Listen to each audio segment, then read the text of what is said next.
happier, healthier, live longer and stronger. My name is Ian Khan, and I'm driven to unlocking your potential by showing you what the future holds and to help you get there with a proven process for success. My work as an author and a documentary filmmaker helps me convey ideas that can create real impact. Over the last 20 years, I have worked with hundreds of organizations in helping them understand the future and how to succeed. I work across the world, from Dubai to Denmark and Seoul to San Francisco, challenging CEOs, challenging heads of departments and governments in pushing their limits to think differently. Using a proven methodology of the 7 axioms of value creation as a foundation and deriving insights from rapidly evolving technologies such as artificial intelligence, blockchain, the Internet of Things, and more, I can help you understand the future of industry. Come join me. Let's build the future together. Right now, right here, today. So there's so many different things in that video. It really encapsulates all I am here to do with you, is to help understand tomorrow, is to help understand what can we do to unlock our potential. Because yes, day-to-day life is good, but then there has to be something different that we're looking forward to. Maybe tomorrow have a better life, live longer, live stronger, do all of these good things that are common between everybody in this entire world. I mentioned I speak across the world. Let me tell you, everybody has the same needs, everybody has the same wants, and it's about how do we do that. Here's a picture from 2005. This is the Vatican. You know what the Vatican is. It's in Italy. It's the center of the Christian faith. And every time there's a new pope, they come together and vote on it, and then there's a smoke that comes out of the chimney. And there's tons and tons of people out there. So this was the year 2005. It's a very big and emotional event for the Christian faith, just like Hajj is here for us, for Umrah or one of these. But just wanted to show you an example that this is about 2005, about 10, 15 years ago, what the world looked like. This time people were taking pictures, they were recording this moment with their cameras because they wanted to capture it, right? You capture memories with devices that we've had throughout history. But something changed, something happened after the year 2005. Technology really jumped into a new era, and soon after, the same event repeated itself. They had to elect another pope again, but now the world had changed. The world had completely changed, and now you can see people are using cell phones, they're using smart devices to do the same thing they were doing in a different way. So we've gone from the manual world to an entirely digital world.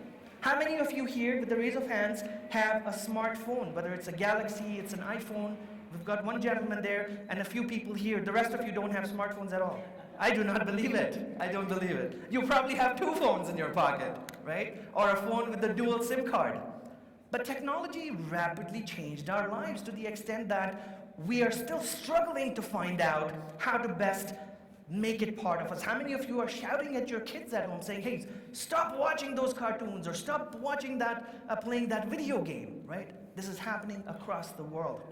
Back in the day, we would have really nice family time, dinners, lunches. We would speak to each other, have a conversation. But right now, we are all glued to our smartphones. We are constantly glued to the extent that experts say that in the future, maybe in the next 10 to 15 to 20 years, there will be a trend when people will be short-sighted.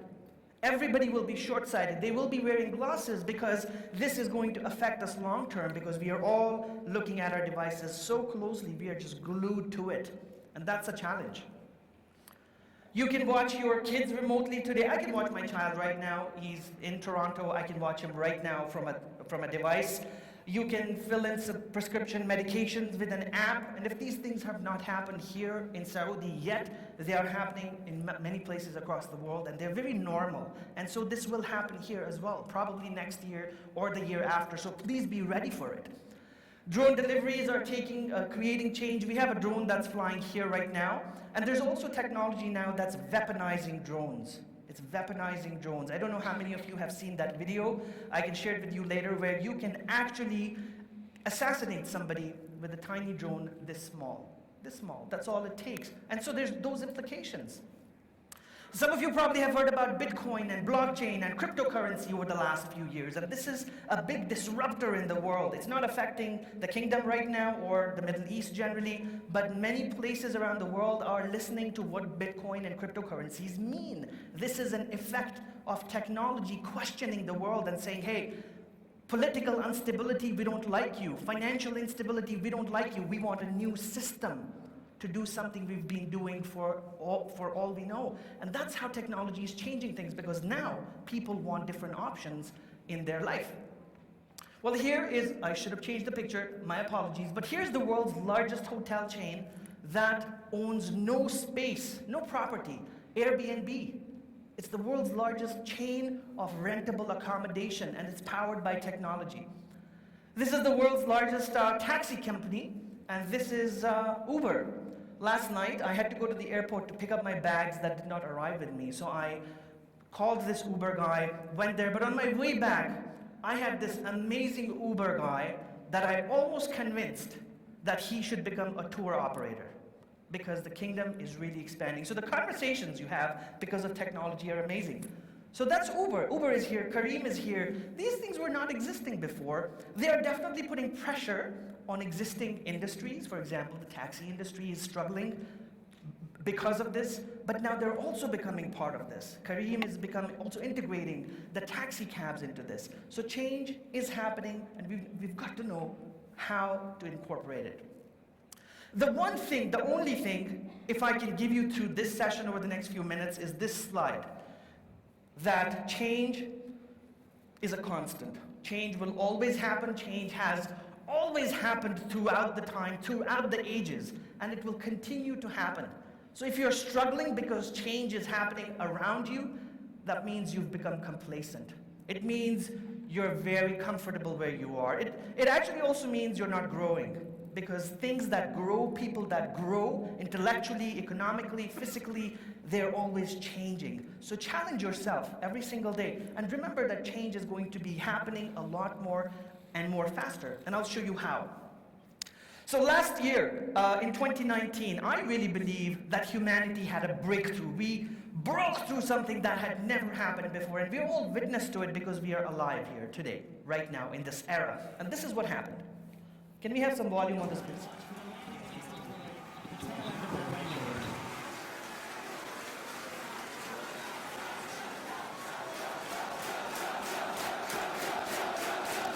And that landing burn has started. You can see a rocket ship landing down back on Earth. Right here on the left side, it's two rocket ships that are landing down simultaneously. This is not from a movie, this is actual real life. And this was something that SpaceX did. SpaceX is a company that is owned by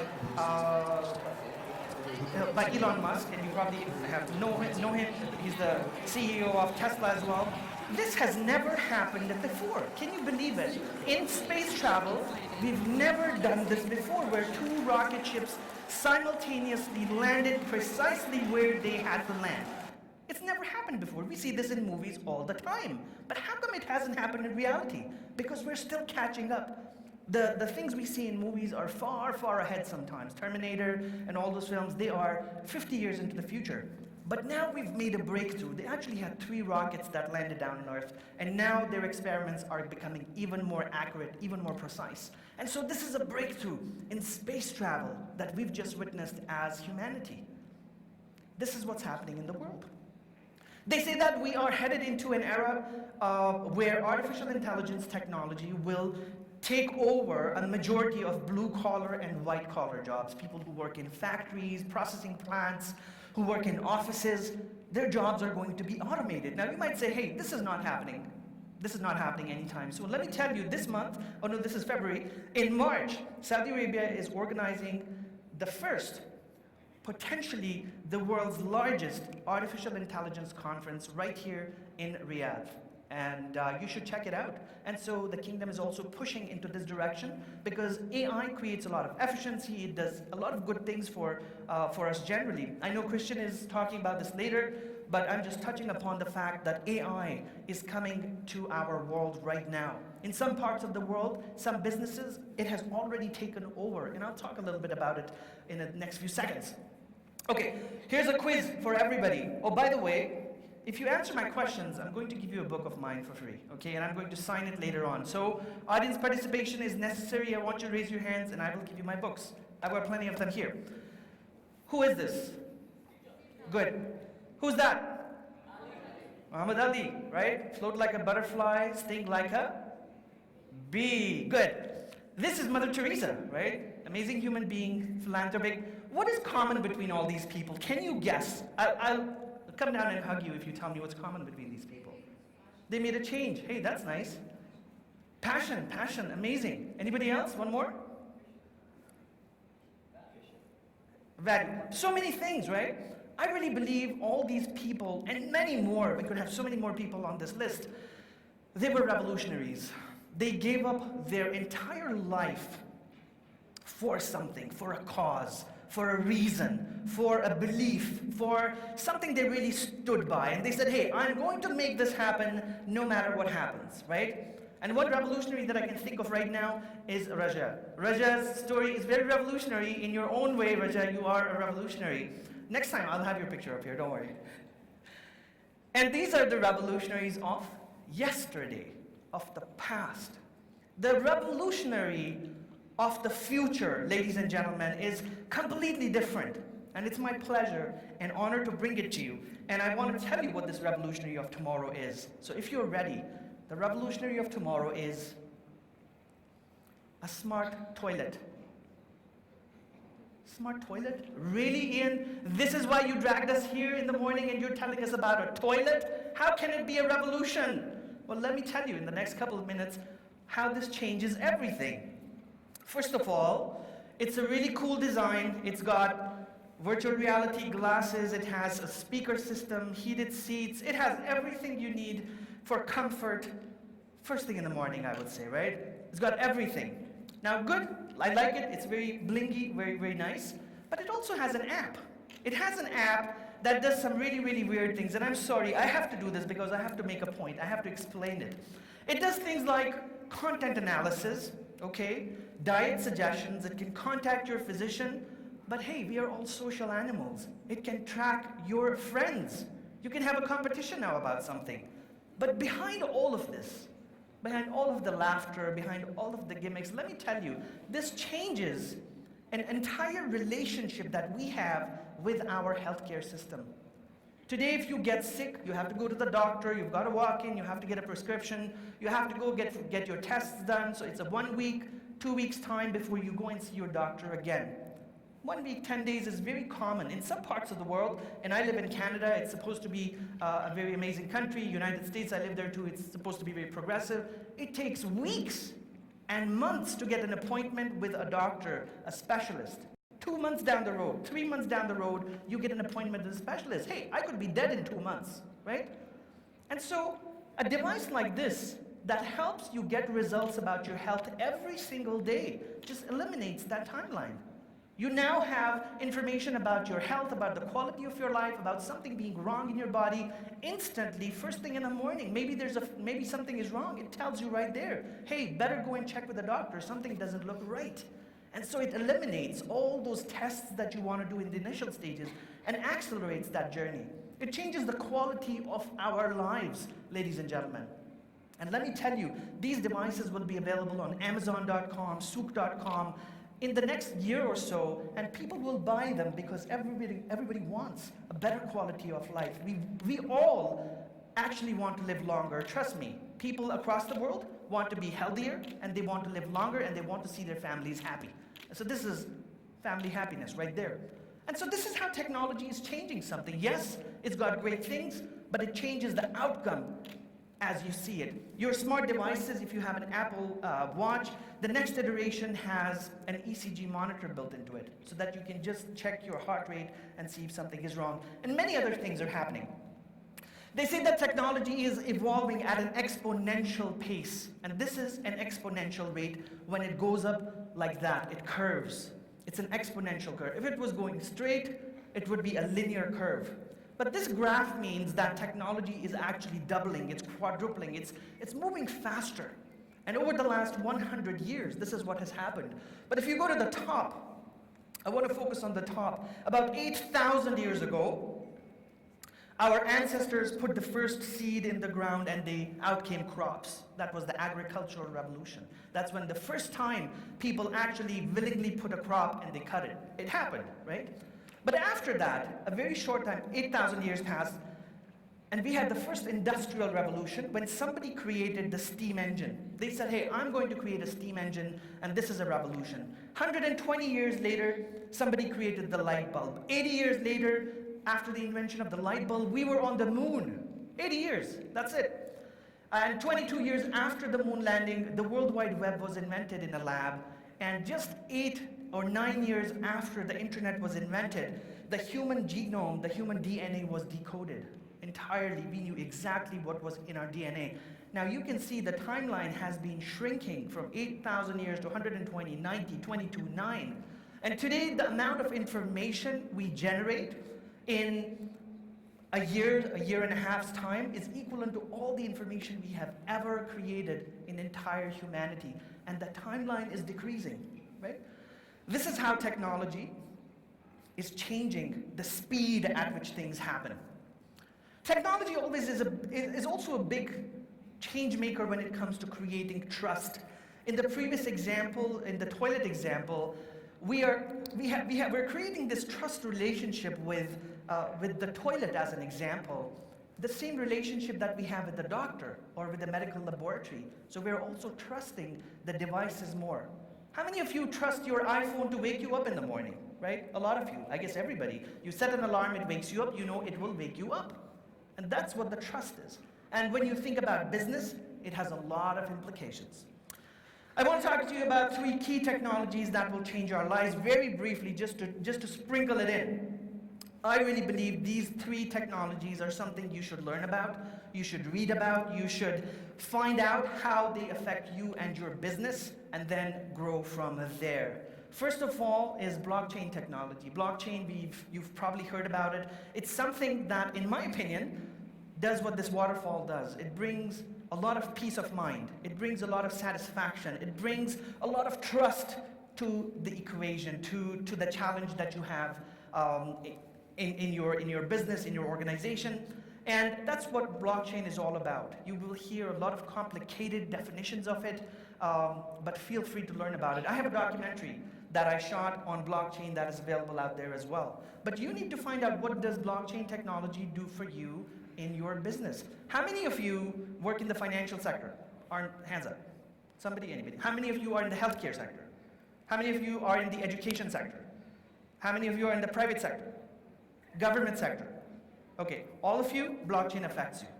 Like literally it affects you because you work with other people, you exchange information, you exchange data, you exchange financial information, and blockchain helps secure it and do that. The second technology that brings freedom to us, because I really believe that as people, as human beings, we're not supposed to work, right? I mean, seriously, I don't think we're supposed to work and wake up in the morning and drive half an hour and go to work and then sit there and do our reports and then have lunch, and then I don't think we're supposed to do that, but that can be part of our lives. I believe our intellectual capability is much beyond that, and we should be doing things that intellectually drive us, things that we love doing, things where we thrive. And artificial intelligence, machine learning, neural networks, this group of technologies can do that for us. It can create that freedom for us, where our jobs, our tasks that we perform every single day are done by technology now, and we can focus on something else. I know there's more coming on this later on today, so I'm not going to talk more about it. Third technology that makes everything connect together, it's the glue that binds everything together, is connectivity, is your internet, it's 5G. It's the mere fact that you can connect to the internet from your cell phone and you've got 20 Mbps connection. That's a life changer. It's a game changer because now we can work with a lot of data, a lot of information, and use it to do something else. 5G technology is coming in, which means if it's taking you 60 seconds to download something from the internet, it's going to take 2 seconds on 5G or 3 seconds on 5G. So a lot of speed, a lot of bandwidth, low latency. That's a game changer, and we need to see how it affects our lives.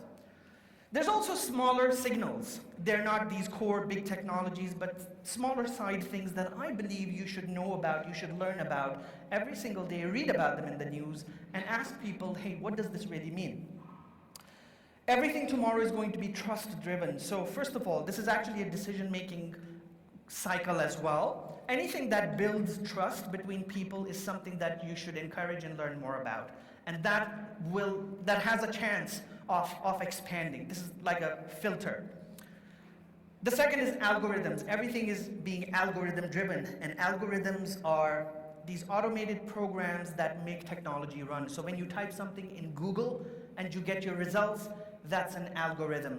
When you are on Netflix, when you are on Soup, you get recommendations, those are algorithms. And now algorithms are going from just web pages to devices such as Siri, to your cell phones. Everything is being algorithm driven. And so the world tomorrow is going to be very automated and algorithm driven. Learn about algorithms more. 3D printing or additive printing is really taking a big step forward to the extent that even organs are now being printed in 3D. And that's an experimentation phase where we can print human organs where we cannot find them. And that's big. You can print buildings, cars, everything has been 3D printed until now. And this technology is rapidly expanding. There's robotics. We know about robots. There's the idea of creating experiences. How do you create an experience with something? And that's really growing. Tokenization, cryptocurrencies is growing, and mobility is growing. These are 7 things that you should literally watch out for and learn more about. Here's a robot. This is what's happening today. Take a look. This is a working prototype by Boston Dynamics. It's a company based out of Boston. And they are creating these robots who can do impossible things. It's a dancing robot. Previously impossible to do, but now it can do so many different things. This is a very big thing for a robot to do. In the movies, no, because it's all CGI driven. But in real life, they are making a big change, which is changing a lot of things.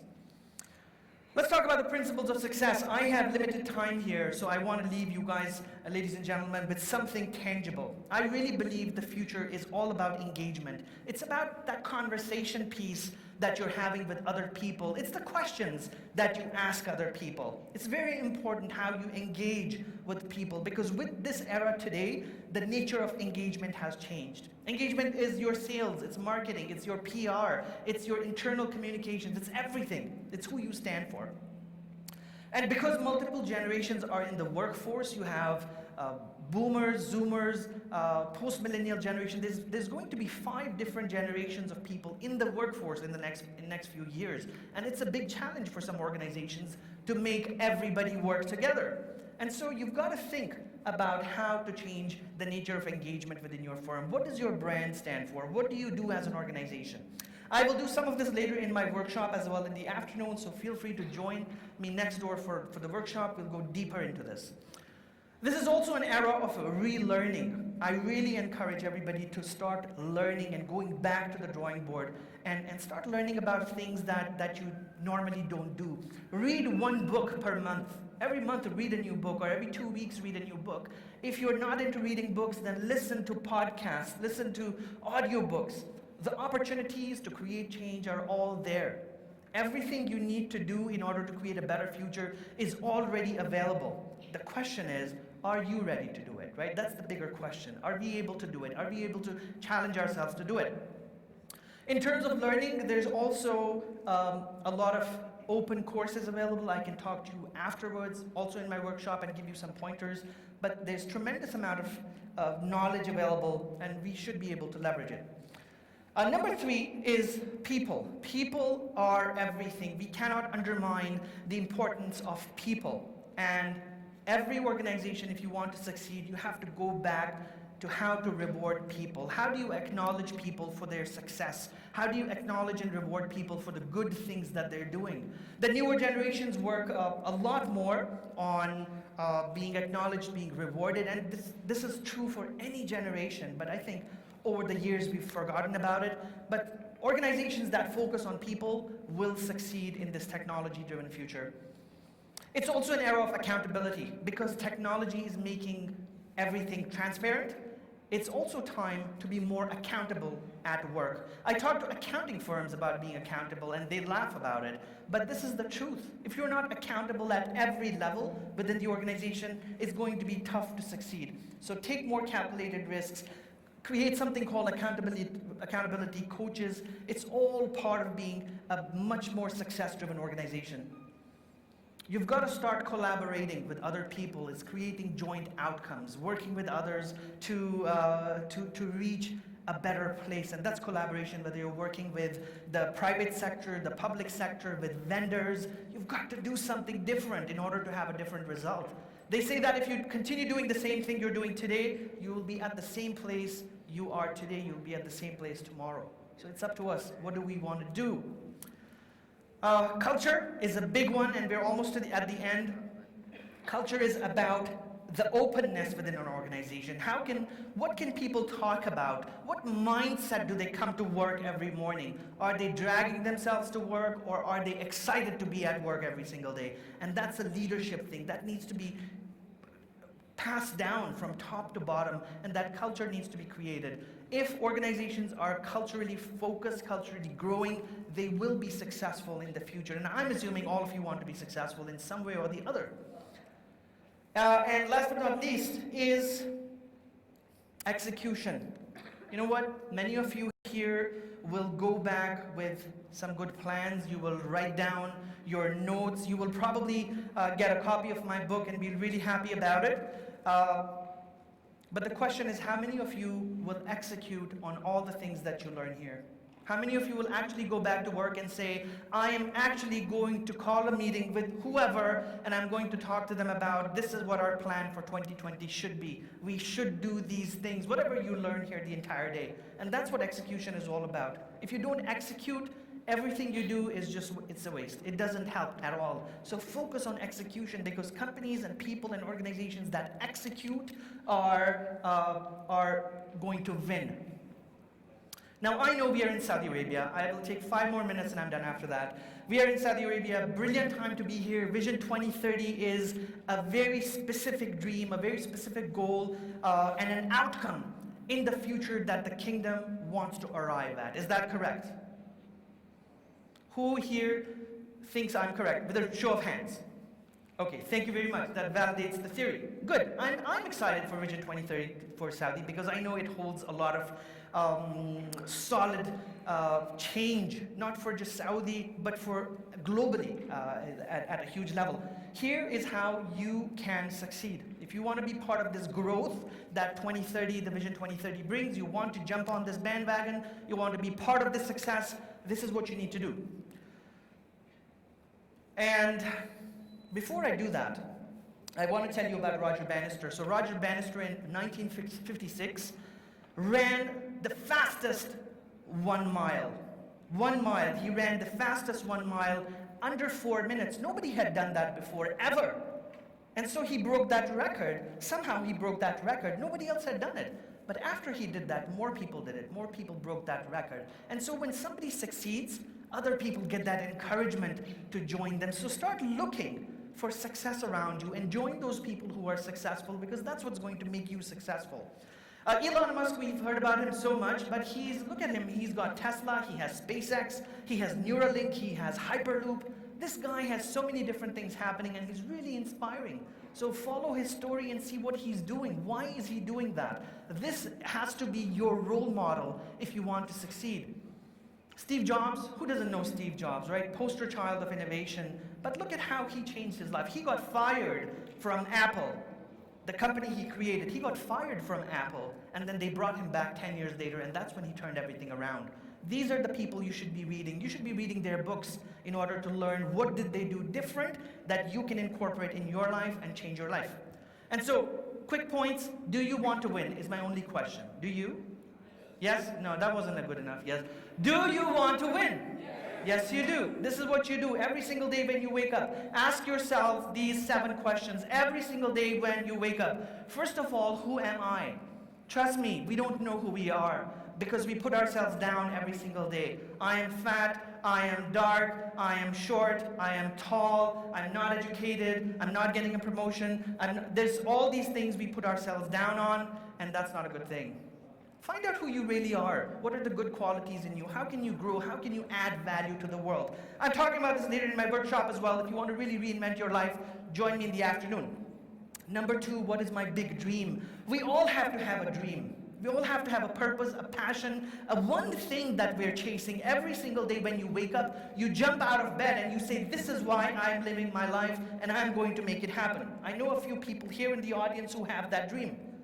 But ask yourself that every single day. Number 3, who can I help to be where they want to be? Because this is how you will get what you want, by helping others get what they want. Stop chasing your dollar. Stop chasing me, right? It's all for me. Stop doing that. Find people you can help every single day and help them get where they want to be and watch your life change overnight. What action can I take today to achieve my dream? Make a list of things you can do every single day. I'm going to talk about this in my workshop later. Join me to learn exactly what are the things you need to do every single day. But consistency is the key. You've got to execute on the things, the small tasks that you hate doing every single day. You have to do them every single day. You can't do them every year, once in a while.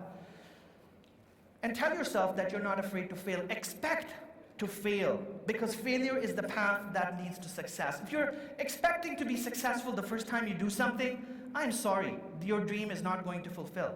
Expect yourself to fail, but you have to learn from your failures. And this is what you have to tell yourself every single day, that you're not afraid to fail. Last but not least, tell yourself that it's not going to be easy, because it never is. When you have a big goal, when you have something really high you want to target, the path is a bit different.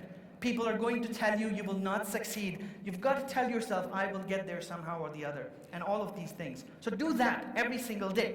With the right attitude, mindset, and discipline, you can achieve any goal, ladies and gentlemen, whether it's Vision 2030, whether making more money, creating more change, affecting other people, creating a better life.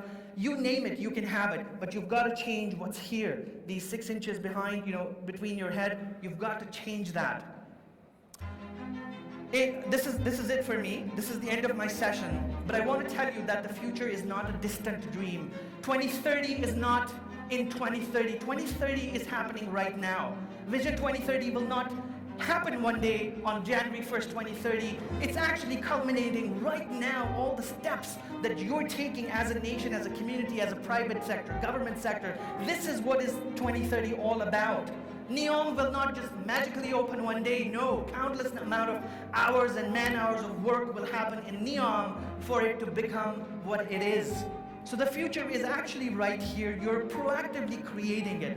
I must congratulate you because you're here today in front of me, listening to me, and you are serious in creating a future which is different. So I really thank you from the bottom of my heart that you're here.